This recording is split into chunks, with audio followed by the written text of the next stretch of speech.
Lo que empezó como una broma terminó en una sentencia eterna. Hoy te contaré 7 historias reales de quienes abrieron puertas que la lógica dice que deben permanecer cerradas. El calor pegajoso del verano en Guanajuato pesaba sobre nuestros hombros, pero la promesa de una aventura era un viento fresco en nuestra imaginación. Éramos 3, Leo, el escéptico, Valeria, la soñadora, y yo, Mateo, el que siempre terminaba arrastrado por sus locuras. Fue en un foro oscuro de internet, entre leyendas de fantasmas y avistamientos de ovnis, donde encontramos el hilo titulado El tesoro de la lágrima de obsidiana. Hablaba de un botín escondido por un minero español, un tesoro maldito enterrado no en una mina, sino en una tumba sin nombre en el viejo cementerio de Santa Paula. Lo tomamos a broma, como un juego. ¿Qué podría salir mal? La idea de la tabla ouija fue de Valeria. Si el tesoro está ligado a un muerto, ¿quién mejor para preguntar? Dijo con una sonrisa pícara. Leo puso los ojos en blanco, pero incluso él sentía la picazón de la curiosidad. Así que, una noche de luna llena que bañaba las calles empedradas de plata, nos colamos por la puerta trasera del cementerio. El aire olía a tierra húmeda y a ciprés. Encontramos la lápida, una losa gris y desgastada donde el tiempo había borrado cualquier nombre o fecha. Era inquietantemente perfecta. Colocamos la tabla sobre la fría piedra. Nuestros dedos, temblorosos por el frío repentino que parecía emanar del suelo, se posaron sobre el puntero de corazón. ¿Hay alguien aquí?, preguntó Valeria, su voz un susurro que se perdió entre las sombras. Al principio, nada. Solo el crujido lejano de un árbol. Luego, el puntero se estremeció. No fue un movimiento nuestro. Se arrastró, lento al principio, hacia él, sí. Leo resopló, pero su brazo estaba rígido. ¿Conoces el tesoro?, pregunté yo, la voz quebrada. Fue entonces cuando el infierno se desató. El puntero cobró vida propia. Se disparó por el tablero con una fuerza violenta, un zumbido siniestro emanando de la madera. Giraba, golpeaba las letras con un clic-clac-clic que resonaba como huesos rompiéndose. No lo guiábamos, nuestras manos luchaban por seguirlo, los nudillos blancos de la fuerza que empleábamos solo para no soltarlo. Deletreó, letra a letra, con una velocidad aterradora. A. S. M. O. D. E. O. El nombre se grabó a fuego en nuestras mentes. Asmodeo. Una pesadez maligna se instaló en el aire, espesa como la melaza. El suelo bajo nuestros pies comenzó a vibrar. Un temblor bajo, profundo, como si algo enorme se estuviera desperezando después de siglos de sueño. «Salgamos de aquí», gritó Leo, pero era demasiado tarde. De la tierra negra alrededor de la tumba, la tierra que creímos sólida, emergieron dedos. No de raíces, sino de huesos amarillentos, cubiertos de gusanos y tierra compactada. Manos esqueléticas completas brotaron como plantas macabras, agarrando con una fuerza de acero nuestros tobillos. Sentí las falanges heladas triturando mis huesos, clavándose en mi carne a través de los jeans. El grito de Valeria fue un chillido puro de terror. Fue Leo quien, en un ataque de pánico ciego, levantó la tabla ouija y la estrelló contra la lápida. El crujido de la madera al romperse fue ensordecedor, un sonido final y catastrófico. Las manos esqueléticas se desintegraron instantáneamente en polvo y tierra suelta. El hechizo, o lo que fuera, se rompió. No recuerdo cómo salimos corriendo. Fue un borrón de lápidas que pasaban como dientes, de ramas que nos azotaban el rostro, del sonido de nuestra propia respiración convertida en sollozos. Llegamos a casa, cubiertos de tierra y sudor frío, jurándonos nunca más hablar de ello. Creímos, con la esperanza desesperada de los niños, que al romper el tablero, habíamos roto la conexión. Los primeros días fueron de un alivio tenso. Luego, vinieron las pesadillas. No sueños dispersos, sino la misma, exacta, cada noche. Nos despertábamos a la misma hora, las 3:33 de la mañana, el corazón a galope. En el sueño, estamos de vuelta en la tumba sin nombre, pero el cementerio es infinito, un mar de cruces negras bajo un cielo purpúreo. Y él está allí. Asmodeo no es una silueta con cuernos. Es una presencia, una oscuridad con forma que se alimenta de la luz. Se manifiesta como un susurro que viene de todas direcciones, un susurro que rasga la mente. No se rompe un pacto. No se interrumpe una invocación. Regresen. Terminen lo que empezaron. El tesoro es la llave. La llave es la puerta. Mi puerta. La voz no es un sonido, es una infestación. La sentimos en los huesos, un frío que el edredón más grueso no puede ahuyentar. Al despertar, a veces, encontramos marcas en los tobillos, moretones perfectos, en forma de huellas de dedos delgados y largos. Lo hablamos por teléfono, voces temblorosas a la luz del día. Los tres tenemos el mismo sueño. Las mismas palabras. La misma exigencia. Asmodeo no se fue cuando rompimos la tabla. Solo cambió de medio. Ahora vive en el espacio compartido de nuestras noches, en el terror que nos une y nos aísla a la vez. El tesoro ya no es una ilusión de riqueza. Es un cebo, una carnada en una trampa que nosotros, en nuestra arrogancia juvenil, activamos. El demonio no quiere que encontremos oro. Quiere que regresemos al umbral que abrimos. Quiere que terminemos la invocación. Y lo más aterrador, lo que susurra en el silencio de nuestras mentes cuando miramos las sombras en nuestro cuarto, es que una parte de nosotros, una parte pequeña, enferma y cansada del miedo constante, está empezando a considerar la idea. ¿Por qué y si al terminar lo que empezamos, esto por fin se acaba? Pero otra parte, la que aún tiembla al recordar el tacto de esos huesos en la piel, sabe la verdad, algunos umbrales, una vez cruzados, no tienen vuelta atrás. Y nosotros no solo cruzamos el umbral. Golpeamos la puerta y pronunciamos el nombre de quien vive al otro lado. Ahora, él exige que la abramos de par en par. El aire olía a cera derretida y a miedo adolescente. Éramos cinco idiotas con velas temblorosas en las manos y el corazón golpeándonos las costillas como un pájaro enjaulado. La casa de la abuela de Leo, abandonada, con ese olor a polvo y a recuerdos viejos, era el escenario perfecto, según él. Habíamos oído hablar del ritual del hombre de la medianoche en algún foro oscuro de Internet, una leyenda urbana más, el juego perfecto para una noche de amigos buscando emociones fuertes. Una tontería, pensamos. Hasta que dejó de serlo. Recuerdo la textura áspera de la vela entre mis dedos, la llama bailando y proyectando sombras grotescas en las paredes desconchadas. Leo, siempre el líder, trazó el círculo de sal en el centro de la sala del viejo comedor. La linterna de su teléfono iluminaba sus manos torpes, apuradas. Tiene que ser perfecto, dicen las instrucciones, murmuró Sofía, su voz un hilo de tensión. Lo es, tranquila, respondió Leo, pero incluso en la penumbra pude ver la línea irregular, un punto donde la sal se interrumpía, apenas 1 centímetro, un vacío en nuestro supuesto escudo. Nadie dijo nada. La emoción del momento nos cegó a los detalles, a la advertencia silenciosa en el suelo. Nos colocamos alrededor, fuera del círculo imperfecto. El silencio era tan denso que podía escuchar la sangre corriendo en mis oídos. Empezó Leo, su voz un susurro ronco que rompió el hechizo de quietud. Hombre de la medianoche, ¿a que no me atrapas? Hombre de la medianoche, ¿a que no me atrapas? Hombre de la medianoche, ¿a que no me atrapas? Lo repitió 3 veces. La llama de su vela se agitó violentamente, como si alguien hubiera soplado desde dentro de la oscuridad. Un escalofrío colectivo nos recorrió. Le siguió Javier, luego Sofía, después Luis. Cada invocación hacía que el aire se volviera más frío, más pesado. Mi turno era el último. Ya entonces algo estaba profundamente mal.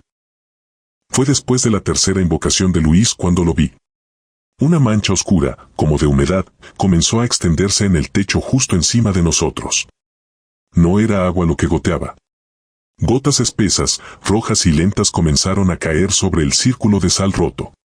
El olor a cobre inundó la habitación, mezclándose con la cera. ¿Qué es eso?, chilló Sofía, su vela temblando tan fuerte que casi se apaga. No rompan el círculo, no salgan, gruñó Leo, pero el pánico ya tenía garras en su voz. La primera vela en apagarse fue la de Javier. No fue una ráfaga de viento. Fue como si una mano invisible, húmeda y fría, se cerrara sobre la llama, ahogándola con un siseo siniestro. La oscuridad se tragó su lado del círculo. Solo vi sus ojos, blancos y enormes, antes de que un grito se le congelara en la garganta. «Javi», gritó Luis. Pero entonces la vela de Luis se apagó de la misma manera. Una presión invisible. Un frío que llegaba al hueso. Sofía comenzó a llorar, su llama parpadeando de forma errática. La mancha en el techo había crecido, era una masa pulsante de sombra que ahora goteaba de forma constante, un pequeño riachuelo escarlata que corría por la sal, disolviendo la línea protectora en el punto donde estaba rota. La entidad no tenía forma, al principio. Era una oscuridad más densa que la noche, un vacío que absorbía la poca luz que quedaba. Y se movía. Se arrastraba desde el techo, bajando por la pared como una enredadera de pura sombra. Sentí, más que vi, una intención hambrienta, un juego perverso. No venía a asustarnos. Venía a cobrar. La vela de Sofía se apagó. Su grito fue cortado de raíz, no por un sonido, sino por un cambio abrupto en la presión del aire, como si se la hubieran llevado al vacío del espacio. Solo quedábamos Leo y yo, nuestras velas siendo los últimos 2 puntos de luz en una habitación que ahora hervía de oscuridad. Leo me miró, sus labios formando una palabra: corre. Pero sus pies no se movieron. La sombra se materializó frente a él, y por un instante, vi algo alto, desgarbado, con los miembros demasiado largos, y una sonrisa que era solo un corte en la negrura. Manos que no eran manos, sino extensiones de esa oscuridad, se enroscaron alrededor de sus brazos. «No», rugió Leo, pero su vela cayó al suelo y se apagó. Lo vi ser arrastrado, no hacia la puerta, sino hacia el pasillo oscuro que conducía a las habitaciones interiores. Sus talones arañaron el suelo de madera polvorienta, dejando 2 surcos paralelos, antes de que la oscuridad lo envolviera por completo y lo hiciera desaparecer. Su último sonido fue un crujido sordo. Quedé solo. Mi vela, milagrosamente, aún ardía. La llama era ahora azulada, débil, iluminando solo mi mano temblorosa y el charco de sangre salada a mis pies. El hombre de la medianoche no se había ido. Lo sentía girando alrededor de mí, disfrutando del último bocado. El frío me agarraba los tobillos, trepaba por mis piernas como una hiedra venenosa. No lo pensé. Solté la vela. Cayó al charco con un silbido final, y la oscuridad fue absoluta, tangible, como un terciopelo negro y húmedo sobre mi piel. Giré y corrí, ciego, aterrorizado, chocando contra muebles, tropezando, guiado solo por el recuerdo de la puerta principal. No miré atrás. Sentía su respiración, fría y apodrido, en mi nuca. Mis dedos encontraron el picaporte, giré, y salí a la noche fría, tropezando por el jardín salvaje hasta caer en la calle desierta. Llamé a la policía desde una gasolinera, balbuceando sobre sombras y amigos arrastrados. Ellos fueron, con sus luces frías y sus modos prácticos. Encontraron la casa vacía. Las velas en el suelo, el círculo de sal disuelto en un líquido marrón rojizo. No había rastro de Leo, de Sofía, de Javier, de Luis. El informe final dijo que eran adolescentes problemáticos, que probablemente habían planeado fugarse juntos, que la escena era un montaje teatral. Cerraron el caso. Pero yo sé la verdad. La sé cada noche cuando el reloj se acerca a las 12 y las sombras en mi habitación parecen alargarse más de lo normal. Siento el frío que trepa por la cama. Y sobre todo, recuerdo los surcos en el polvo, arrastrándose hacia la oscuridad de las habitaciones traseras. El hombre de la medianoche atrapa a quienes lo llaman con un círculo imperfecto. Y a mí, que solté la vela y corrí, me atrapa cada noche en mis sueños, recordándome que solo me dejó escapar para que supiera que, tarde o temprano, vuelve a por el último testigo. Él se los llevó. Y yo soy el único que sabe que están, en alguna parte, en esas habitaciones oscuras que ya no están en la casa de la abuela de Leo, sino en algún lugar más profundo, donde la medianoche es eterna. El foro se llamaba Umbrales Olvidados. Lo encontré navegando por la madrugada, cuando el insomnio afilaba los bordes de la realidad. Eran hilos interminables de usuarios compartiendo rituales, juegos supuestamente inofensivos para asomarse a otros planos. Los leí con una sonrisa burlona, con la misma condescendencia con la que miraba las historias de tablas o ouija que terminaban en un quizás se movió solo o los relatos de escondidas a solas que acababan con un susto autoinfligido. Puro teatro. pura sugestión. Mi mente lógica, esa que había cultivado como un escudo, se reía de ellos. Pero una semilla de curiosidad malsana, la misma que te hace mirar fijamente al abismo, comenzó a crecer. El ritual del ascensor era particularmente elaborado. Debía hacerse entre las 3 y las 4 de la mañana, en completo aislamiento. Tenía que entrar en el elevador de mi edificio, un cubículo viejo con espejos empañados y un olor a metal y desinfectante barato. Mirar fijamente mi reflejo en el espejo trasero y, con voz clara, invitar a cualquier entidad presente a mostrarme el umbral. Luego, pulsar el botón del piso 10. Las reglas eran muy específicas, nunca, bajo ninguna circunstancia, debes mirar directamente a cualquier figura que se presente en los pasillos. Mantén la vista al frente, en los números. Si miras, el contrato se rompe y el pasaje se convierte en un viaje solo de ida. Una noche, el aburrimiento venció a la razón. ¿Por qué no?, pensé. Será una anécdota divertida. Nada pasará, como siempre. A las 3:33 de la mañana, salí de mi departamento. El pasillo estaba desierto, sumido en un silencio sepulcral que pareció absorber hasta el sonido de mi propia respiración. El ascensor llegó con un gemido metálico. Dentro, el aire era estático, frío. Me vi en el espejo, pálida, con ojos demasiado brillantes por la emoción nerviosa. Respiré hondo. Cualquier entidad que esté presente, dije, y mi voz sonó extrañamente ajena en el espacio reducido. Te invito a mostrarme el umbral. Llévame a través. Pulsé el 10. Las puertas se cerraron con un golpe seco. El ascensor comenzó a ascender con su lentitud habitual. 1, 2, 3. Cada din sonaba como un latido amortiguado. Llegando al 5.º piso, las luces parpadearon. Una corriente de aire gélido, imposible en esa caja sellada, me erizó la piel. Para el 7.º, mi reflejo en el espejo pareció desenfocarse por un segundo, como si alguien respirara sobre el vidrio. Me aferré a la barandilla, el corazón empezando a martillar contra mis costillas. Es sugestión, solo sugestión, me repetí. El din del 10.º piso fue estridente, agónico. Las puertas se abrieron, pero no al pasillo familiar con su alfombra gastada y su luz fluorescente. Se abrieron a un corredor infinito. Era un pasillo de hospital, o algo que lo imitaba, pero sumergido en un baño de luz roja sanguinolenta que parecía latir. Las paredes, que se perdían en la distancia, estaban cubiertas de una sustancia negra y palpitante, como venas de alquitrán. El aire era espeso, olía a cobre dulzón y a carne quemada. Y al final, justo donde la perspectiva se distorsionaba, una figura comenzó a avanzar hacia el ascensor. Era una mujer, o la silueta de una, con un vestido blanco sucio y deshilachado. Caminaba de manera espasmódica, como si sus articulaciones no estuvieran bien conectadas. Pero lo peor, lo que heló la sangre en mis venas, fue su rostro. O la ausencia de él.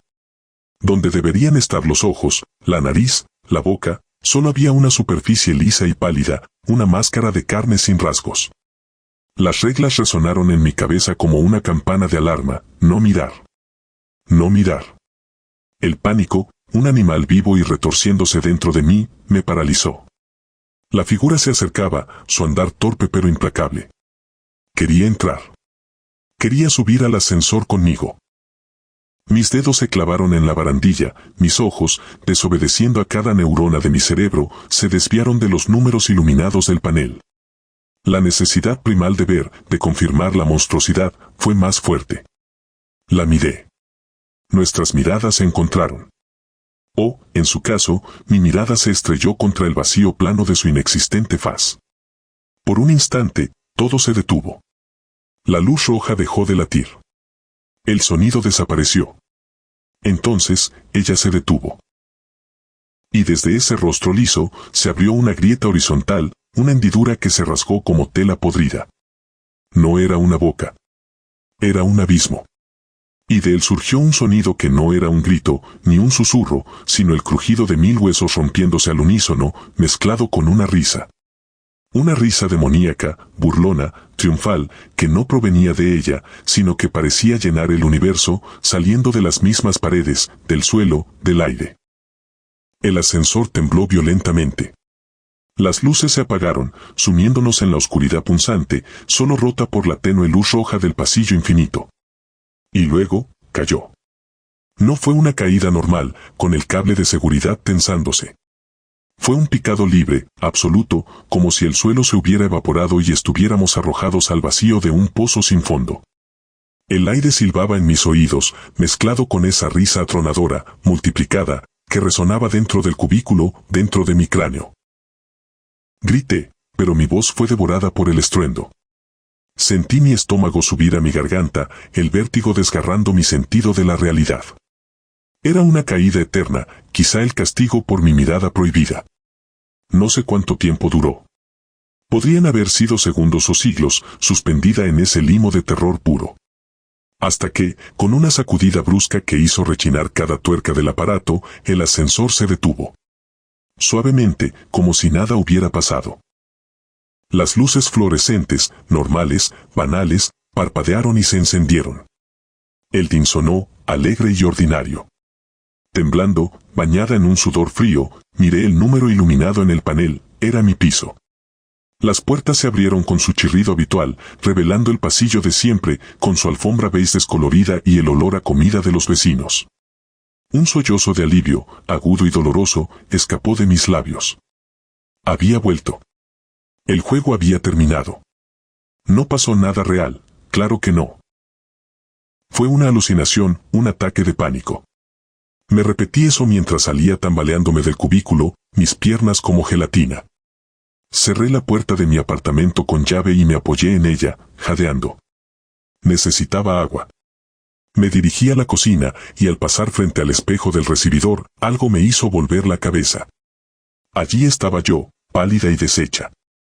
Pero justo detrás de mi reflejo, desdibujada en el borde del marco, había una sombra alta y delgada. No se movía. Solo estaba allí, erguida, observando. Parpadeé con fuerza, frotándome los ojos. Al mirar de nuevo, ya no estaba. Un espejismo, la sombra de una lámpara. El susto. Pero más tarde, al lavarme las manos en el baño, en el reflejo de la mampara de la ducha, la vi de nuevo. Esta vez más cerca, justo detrás de mi hombro. Una silueta alargada, sin rasgos definidos, pero con una presencia física opresiva, como de frío intenso. Me di la vuelta, rápido. No había nada. Solo el baño vacío. Ahora la veo en cada superficie reflectante. En la pantalla apagada del televisor, en la ventana de noche, en el cucharón de acero pulido. No siempre está en el mismo sitio. A veces está al fondo, inmóvil. Otras, parece haber dado un paso más cerca. Nunca hace un gesto, nunca intenta tocarme. Solo está. Observa. Y con su presencia silenciosa me recuerda, cada segundo, que rompí las reglas de un juego que no era un juego. Que miré a lo que no debía. Y que cuando el ascensor cayó, no me trajo de vuelta sola. Traje un eco, una sombra, un recordatorio viviente de que el umbral que crucé no se cerró del todo. Algo de aquel lugar vino conmigo. Y ahora vive en los espejos, esperando. El corazón me latía con tanta fuerza que creí que iba a romperme las costillas. A mi lado, Francisco estaba tan pálido que parecía de cera. No era el viento. No eran las ramas. El golpeteo contra el vidrio de su ventana era metódico, insistente. Habíamos pasado la tarde riéndonos, pegando cartón y pintando nuestra maqueta del sistema solar. En un descanso, buscando videos tontos, nos topamos con esa historia del ritual de las 2 de la mañana. La leímos en voz alta, exagerando las voces, burlándonos de lo cliché. ¿Quién en su sano juicio abriría la cortina?, bromeó Francisco. Nosotros, si nos da la gana, contesté, con una bravuconería que ahora sentía como una maldición autoinfligida. El reloj digital de la mesita de noche brillaba con números rojos y sangrientos, 2 y 3 de la mañana. Habíamos apagado la luz hacía más de una hora, sumidos en un sueño inquieto. El primer golpe nos despertó al unísono. Es el viento, Manuel. Tiene que ser el viento, susurró Francisco. Pero su voz era un hilo tenso a punto de romperse. Yo asentí, incapaz de hablar. La cortina gruesa, de un azul marino, ocultaba la ventana por completo. pero detrás de la tela, la silueta se intuía. No era la forma difusa de un árbol mecido por la tormenta. Era algo alto, desgarbado, que bloqueaba el tenue resplandor de la farola de la calle. Y golpeaba. No con la furia de una ráfaga, sino con la paciencia horrible de quien sabe que tiene toda la noche. Cada golpe resonaba en mis huesos. El aire de la habitación, antes cálido por la calefacción, se había vuelto gélido. Podía ver mi propio aliento formando nubecillas fantasmal. Francisco me agarró del brazo, sus dedos eran pinzas de hielo. ¿Lo viste? ¿Cuándo nos acostamos? ¿Cerraste bien la ventana?, pregunté, la voz quebrada. Sí, claro que sí, jadeó. Pero, el pestillo. Le di vuelta al pestillo. Un silencio cargado de horror se instaló entre nosotros. Ninguno lo recordaba. El golpeteo cesó de repente. El silencio fue peor. Era un silencio expectante, hambriento. Solo se escuchaba el zumbido de la sangre en mis oídos y la respiración entrecortada de Francisco. Y entonces comenzó el raspado. Un sonido lento, chirriante, como de uñas largas y secas arrastrándose de arriba a abajo por el cristal. No mires, forcejeé. La historia dice que no hay que abrir la cortina. Pero era más fuerte que nosotros. La curiosidad, envenenada por el pánico, es un impulso imposible de contener.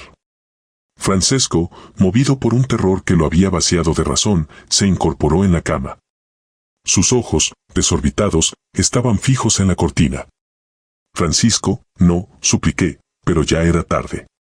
Con un movimiento espasmódico, como si alguien más moviera su brazo, estiró la mano y agarró el borde de la tela azul.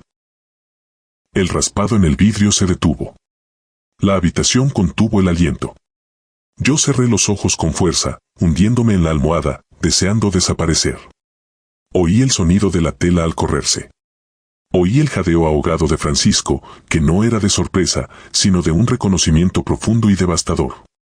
Un sonido que salía de lo más hondo de su ser, como si le hubieran arrancado el alma de un tirón. Abrí los ojos. No pude evitarlo. Pegado al cristal, distorsionado por el vaho del frío que emanaba de él, estaba eso. La historia de Internet no le había hecho justicia. No era solo esquelético, era la esencia misma de la descomposición y el vacío, un maniquí de alambre negro y hueso viejo.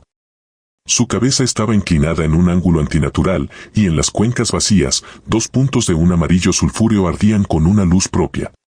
No eran ojos. Eran ventanas a un lugar donde el sol nunca había brillado, y esa mirada no se posaba en la habitación, se posaba en mí, escarbando, quemando. Sentí como algo dentro de mí se carbonizaba. Un dolor frío, como de congelación instantánea, me atravesó el pecho. Francesco estaba paralizado, boquiabierto, mirando fijamente a aquella cosa. La criatura sonrió. No tenía labios, pero la mandíbula se desencajó en una mueca que prometía un fin sin nombre. El vidrio no estalló. Se derritió. Con un suspiro silbante y agudo, el cristal entero se deshizo como caramelo bajo una antorcha, goteando en largos y retorcidos hilos de sílice fundida, que caían sobre la alfombra, que empezó a humear y a oler a plástico quemado. Y entró. No saltó. Se deslizó, como si el marco de la ventana fuera una puerta que siempre le había pertenecido. La oscuridad la siguió, trepando por las paredes, ahogando la luz del reloj, del router, de cualquier pequeño LED que hubiera en la habitación. Las sombras se volvieron espesas, viscosas. Dejaron de ser ausencia de luz para ser presencia.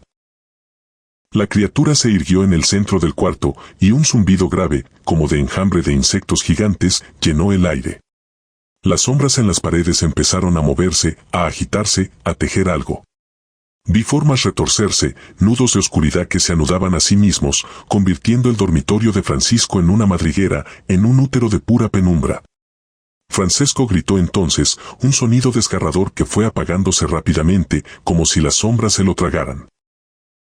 Una de esas lenguas de oscuridad se lanzó desde la pared y se enrolló alrededor de su tobillo. Lo arrastró hacia un rincón que ya no era un rincón, sino una grieta profunda en la realidad de la habitación. Manuel, fue lo último que oí. Yo rodé fuera de la cama, cayendo al suelo cubierto de aquella alfombra que ahora parecía musgo negro y húmedo.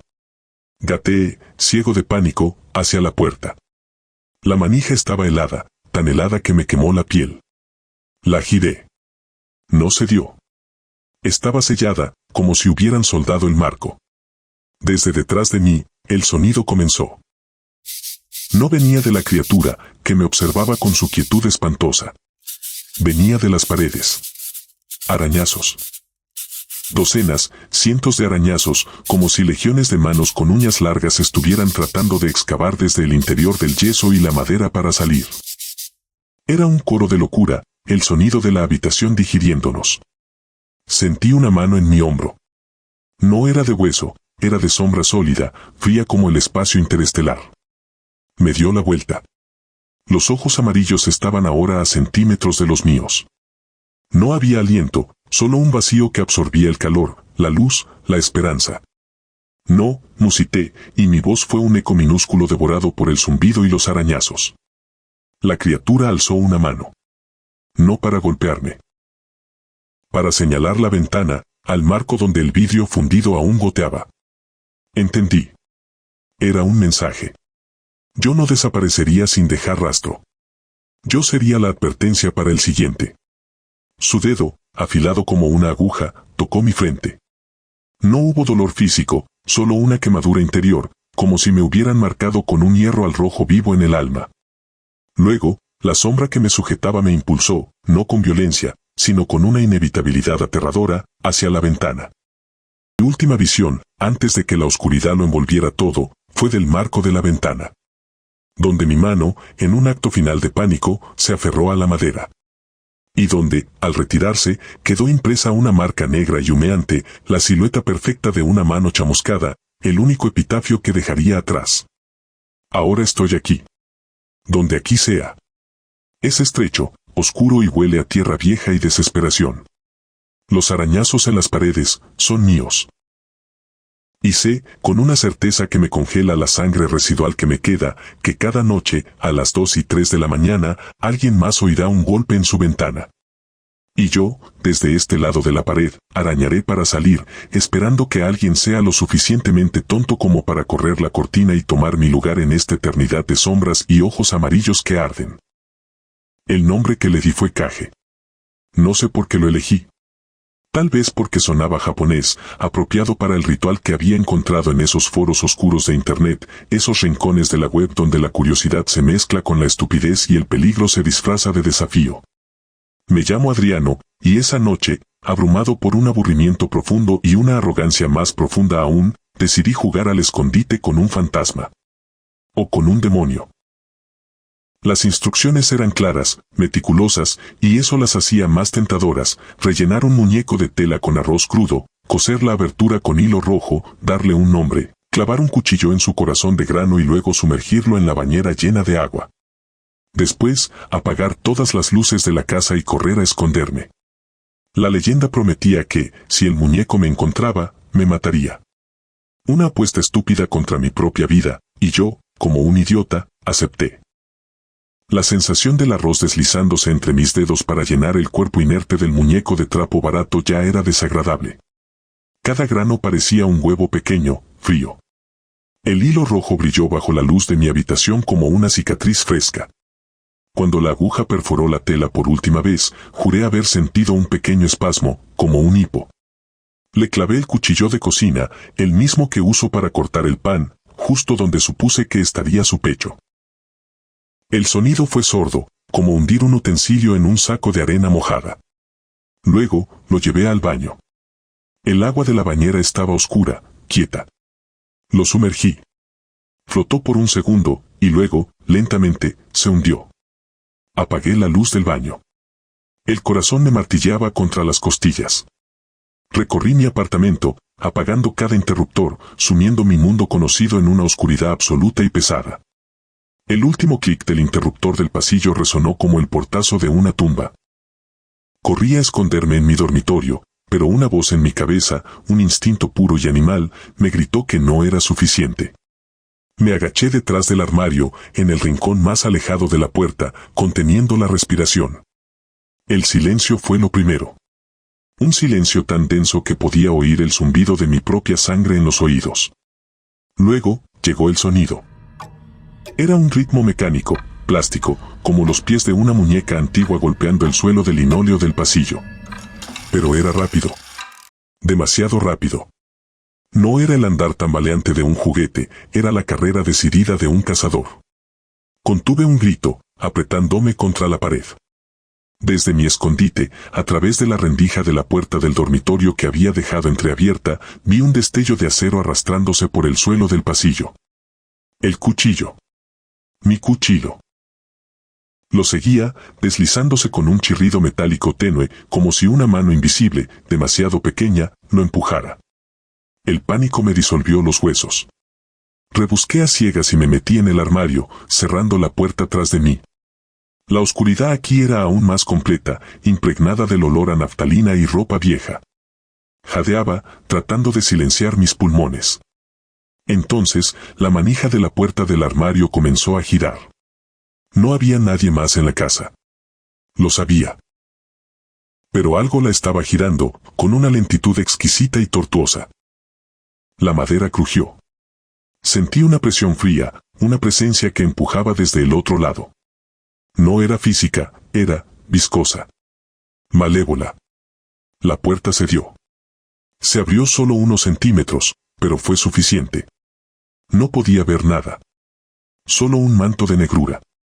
Pero entonces, desde esa rendija, a la altura de mis rodillas, llegó una vocecita. Aguda, cristalina, como la de un niño pequeño, pero carente por completo de calor o inocencia. Sus palabras flotaron en el aire oscuro, claras y letales. Te encontré, Adriano. Un alarido se desgarró de mi garganta. Reaccioné por puro instinto de supervivencia. Salí del armario a trompicones, pateando lo que creí que era una forma pequeña y blanda en la oscuridad. Sentí un crujido seco, como de arroz aplastado. Corrí a ciegas, chocando contra muebles, derribando una lámpara que estalló en 1000 fragmentos, hasta que mis manos encontraron por fin el picaporte de la puerta de entrada. Salí a la noche fría, descalzo y en camiseta, y no paré de correr. No sé cómo llegué a la iglesia de San Miguel, en el centro del pueblo. Solo recuerdo la piedra fría de los escalones bajo mis pies desnudos y la puerta de madera maciza que empujé con el último resto de mis fuerzas. El interior estaba en penumbra, solo iluminado por las velas del altar. El padre Mateo, un hombre mayor de rostro sereno, se acercó alarmado al ver mi estado, ojos desorbitados, cuerpo temblando incontrolablemente, los pies sangrando. Hijo mío, ¿qué te ha pasado? ¿Quién te persigue? Las palabras salieron de mi boca entrecortadas, un torrente de terror y culpa. Le conté todo, el foro, el muñeco, el arroz, el hilo rojo, Caje, el cuchillo, la carrera en la oscuridad, la vocecita.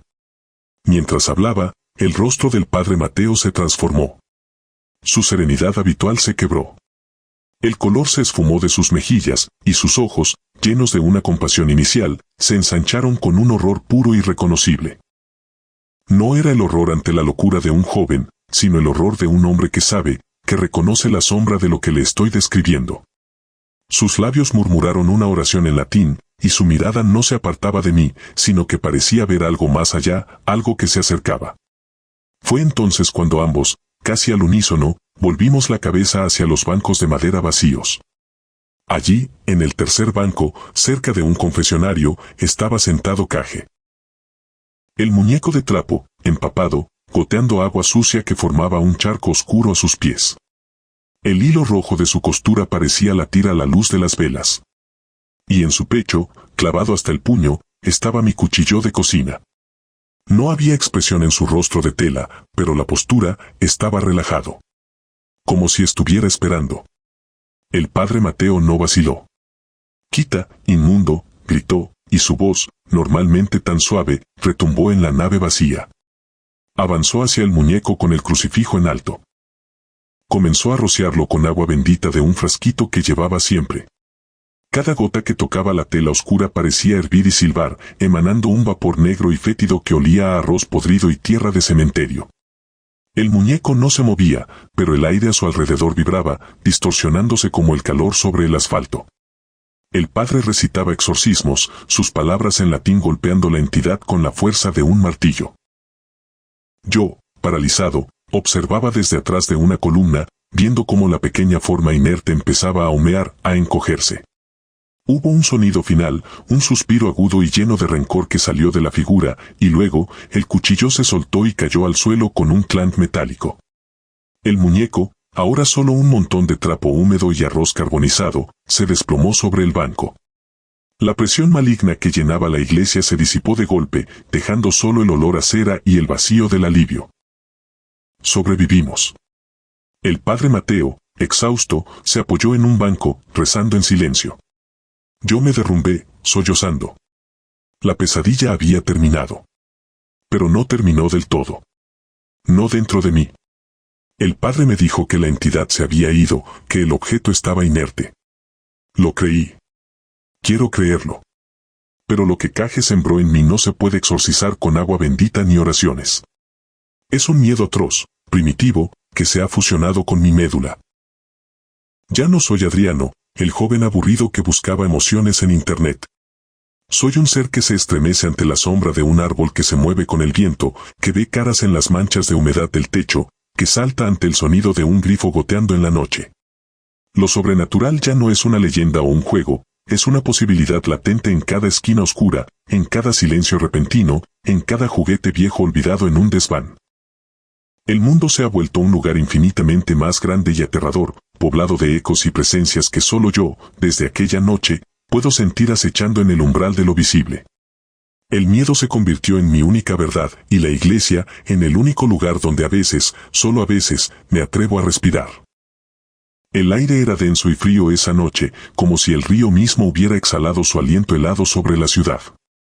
Yo estaba allí, de pie en el umbral del puente de los suspiros, un nombre irónico para una estructura de hierro oxidado y madera podrida que cruzaba las aguas negras del río Leteo. Se decía que el Leteo no era su nombre real, pero todos en el pueblo lo llamaban así. Olvidar. Eso era lo que todos buscábamos allí. Yo buscaba olvidar el dolor, pero primero, necesitaba recuperar lo perdido. Clara. Su nombre era un eco en cada esquina de mi mente, un fantasma en cada habitación vacía de mi casa. La había perdido no a la muerte, sino a algo peor, al desgaste silencioso, a la distancia que se instala entre dos almas hasta que ya no se reconocen. Un error, un malentendido estúpido, y se fue. Y con ella, se fue la luz. La leyenda era clara, transmitida en susurros en bares de mala muerte y en foros oscuros de Internet. Para cruzar el puente de espaldas, recitando las palabras antiguas, uno debía mostrar una fe ciega, una desesperación absoluta. El precio nunca se mencionaba con claridad, solo se insinuaba con miradas cómplices y un cuidado con lo que deseas. Mi deseo era simple, puro, o eso creía yo: quiero que Clara vuelva a mí. Quiero su amor, como antes. Comencé a caminar. Los tacones de mis botas resonaban contra las tablas sueltas, un tambor fúnebre que marcaba mi retroceso hacia lo desconocido. La niebla se enroscaba alrededor de mis tobillos como serpientes viscosas.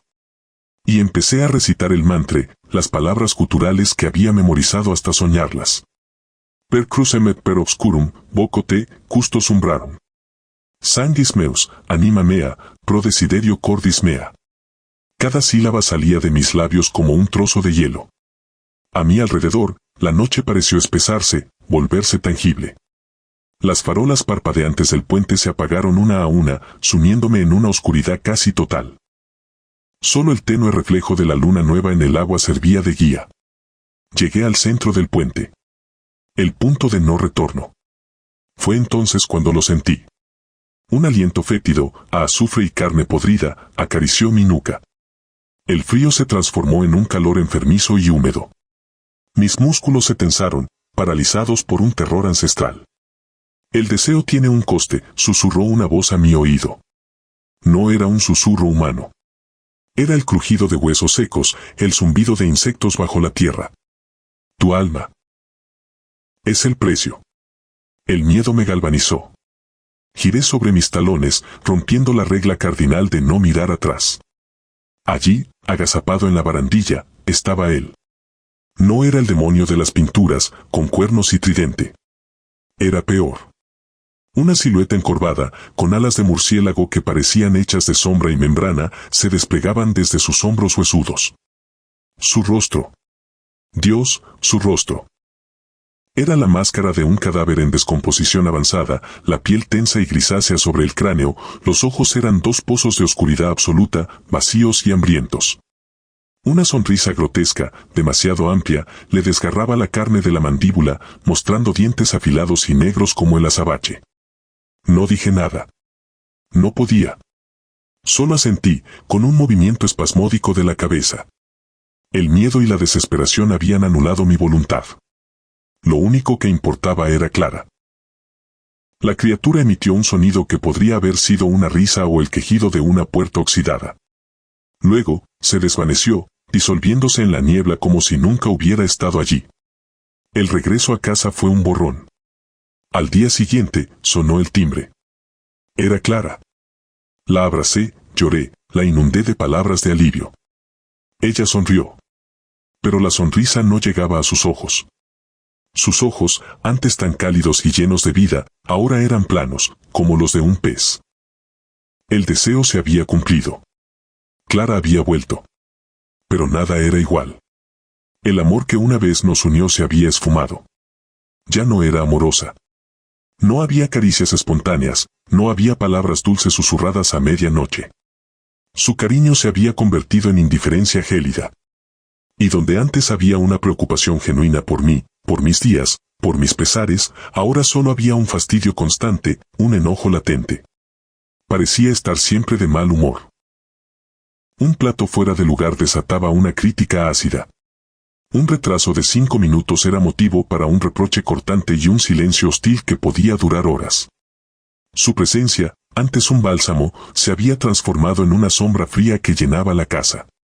Dormía a mi lado, pero era como compartir lecho con un extraño que me observaba con resentimiento desde la almohada de al lado. Ella era Clara, y no lo era.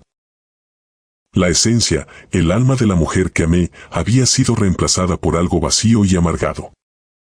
El demonio no me había traído de vuelta a mi amor. Me había traído una cáscara, una parodia habitada por el espíritu de nuestro fracaso. La desesperación regresó, más aguda y venenosa. Había cometido un error catastrófico. Necesitaba deshacerlo. Corrí de vuelta al puente de los suspiros, esta vez de frente, a plena luz del día. La estructura parecía inocente, solo hierro viejo y madera. Grité hacia la niebla baja que siempre colgaba sobre el agua. Sal, aparece, me engañaste. Quiero deshacer el pacto. Llévatela de vuelta. El silencio fue mi única respuesta. Luego, una sensación, no una voz, se impregnó en el aire, en mi propia mente, una certeza profunda y aterradora. Los pactos no se deshacen. Las almas no se devuelven. Lo que se da, se queda. Lo que se recibe, se paga. Para siempre. Intenté liberarme.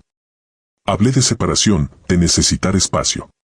La reacción de Clara no fue de tristeza, sino de una ira fría y calculada. No puedes irte, dijo, su voz un filo de hielo. Nunca. Eres mío. Y yo soy tuya. Hasta que la muerte nos separe, y más allá. Ahora lo entiendo. El demonio no me vendió el regreso de mi amor. Me condenó a una prisión compartida. Clara, o lo que sea que habita dentro de ella, es mi carcelera, y yo el suyo. Vivimos en un simulacro de relación, un infierno doméstico donde cada día es un recordatorio de mi estupidez y mi pérdida. El puente todavía está allí. A veces, en las noches más oscuras, creo ver una figura alada posada en su arco central, observando. Esperando. Porque ahora sé la verdadera naturaleza del deseo, no es obtener lo que quieres, es quedar atrapado para siempre con las consecuencias de haberlo pedido. Y esta, nuestra vida juntos, ya no es un amor perdido. Es una sentencia eterna. La oscuridad no era simplemente la ausencia de luz, era una sustancia palpable, un manto de terciopelo negro que pesaba sobre mis hombros y se colaba en mis pulmones con cada respiración contenida. Lo había hecho por pura arrogancia, por demostrarle a mi novia, a mis amigos, a mí mismo, que todas esas leyendas urbanas eran tonterías para asustar a niños. El ritual de la cena para dos. Una mesa, 2 sillas, comida preparada por uno mismo, y una oscuridad absoluta e inquebrantable. Llámala, y ella vendrá a sentarse, decían. Y no importa lo que escuches, no enciendas la luz. Mi apartamento, moderno y minimalista, se había transformado en una cámara de ecos. Había empujado la mesa de cristal hacia el centro del salón, cubierta con un mantel negro. 2 platos, 2 juegos de cubiertos de acero que brillaron por última vez antes de que mis dedos temblorosos apagaran el interruptor. Un guiso de lentejas, mi especialidad, humeaba en mi plato y, por supuesto, en el suyo. El aire olía a comino y a un miedo agrio que me subía por la garganta. «Está bien», murmuré en la negrura, sintiéndome ridículo. «Venga. Cene conmigo». El silencio que siguió fue tan denso que podía oír el latido de mi propia sangre en los oídos. Luego, el sonido. Un cuchillo rozando un plato de porcelana. No era el mío. Mis manos estaban heladas y pegadas a mis muslos. Un tenedor. Luego, el sonido inconfundible, lento y húmedo, de alguien masticando. Algo masticando lo que había en su plato. El sonido venía de la silla vacía al otro extremo de la mesa, de la oscuridad perfecta donde sabía que no había nadie. Sentí un escalofrío que me recorrió la columna vertebral, un instinto primal que gritaba «huye», pero mi escepticismo, ya agrietado, aún me sostenía. Era una broma, una alucinación auditiva. Hasta que lo oí. No provenía de su lado. Provenía de mi lado de la mesa. Delante de mí. El sonido metálico y nítido de un cuchillo y un tenedor golpeando mi plato, moviéndose, cortando un bocado de mi comida que yo no había tocado. El corazón se me detuvo. El aire se espesó, volviéndose pesado y frío. Y entonces, en la oscuridad, algo comenzó a materializarse. No era una aparición súbita, sino un densarse de las sombras, una coalescencia de la nada en una forma sentada en la silla opuesta. No podía distinguir rasgos, solo una silueta inmensa, que parecía absorber la poca percepción de profundidad que la oscuridad permitía. Era alto, ancho, una presencia que desbordaba el espacio físico de la silla, una mancha de vacío más negro que el negro circundante. Y de ella emanaba una sensación de hambre. No un hambre de lentejas, sino una hambre antigua, voraz, que se alimentaba del aire mismo que yo intentaba respirar. El terror, puro y cristalino, reventó el último vestigio de mi razón. Las reglas, la advertencia de no importa lo que escuches, se evaporaron. Con un grito ahogado, me levanté de un salto, la silla cayendo hacia atrás con un estrépito atronador en el silencio, y corrí a tientas hacia la pared, hacia el interruptor de la luz. Mis dedos encontraron el plástico y lo pulsé. La luz fluorescente del salón inundó la habitación, cruelmente brillante. Jadeaba, el pecho agitándose, apoyado contra la pared. La mesa de cristal centelleaba bajo la luz. 2 platos. En el mío, el guiso estaba intacto. En el suyo. En el suyo, el guiso estaba removido, desparramado, como si alguien hubiera comido varios bocados de forma desordenada y luego hubiera dejado el tenedor clavado en el centro. La silla opuesta estaba vacía. Por supuesto que lo estaba. Una risa histérica, mezcla de alivio y vergüenza, se atoró en mi garganta. Lo había imaginado todo. El estrés, la sugestión. Me pasé una mano por el pelo, sudoroso, y me dirigí hacia la cocina para beber agua. Al pasar frente al microondas, de acero inoxidable y apagado, vi el reflejo de mi cara en su superficie oscura. Y la risa murió al instante. No era mi rostro. O sí lo era, pero destrozado por el tiempo. Donde esta mañana había una piel lisa de 32 años, ahora había una red de arrugas profundas, surcos que marcaban mi frente, patas de gallo que me hundían los ojos. Mi pelo, castaño y grueso, estaba salpicado de mechones blancos, como si la nieve hubiera caído solo sobre mi cabeza. Mis labios parecían más delgados, secos. Me toqué la cara con dedos temblorosos, confirmando la textura de pergamino, la flacidez bajo la mandíbula. 20 años. Parecía haber envejecido 20 años en los 20 minutos de oscuridad. Desde esa noche, la cena es un ritual forzado, una sentencia. Ya no necesito apagar la luz. Ella viene igual. Siempre al anochecer. Me siento a mi mesa, a un extremo. El otro plato no está puesto, pero ella está allí. No la veo, no exactamente.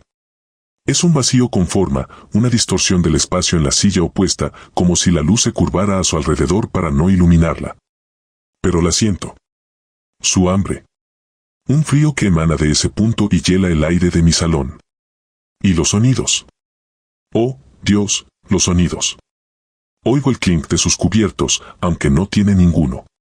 Oigo el suave crujido de la masticación, el sonido de un líquido siendo sorbido de la copa de vino que siempre lleno y que nunca se vacía visiblemente. Cada clink, cada masticación, es un pellizco en mi carne, un robo. Siento como un dolor sordo se instala en mis articulaciones después de cada cena. Como un nuevo pelo blanco aparece entre el castaño cada mañana. Como el espejo me devuelve, día a día, a un hombre más cansado, más marchito. Ella no habla. No se mueve. Solo está allí, cenando. Y yo me siento frente a ella, obligado a presenciar cómo cada sonido que produce, cada bocado que toma de un plato invisible, es un pedazo de mi vida. De mi tiempo, de mi energía vital, que se esfuma en esa oscuridad que ella trae consigo. La cena está servida. Y el menú, soy yo.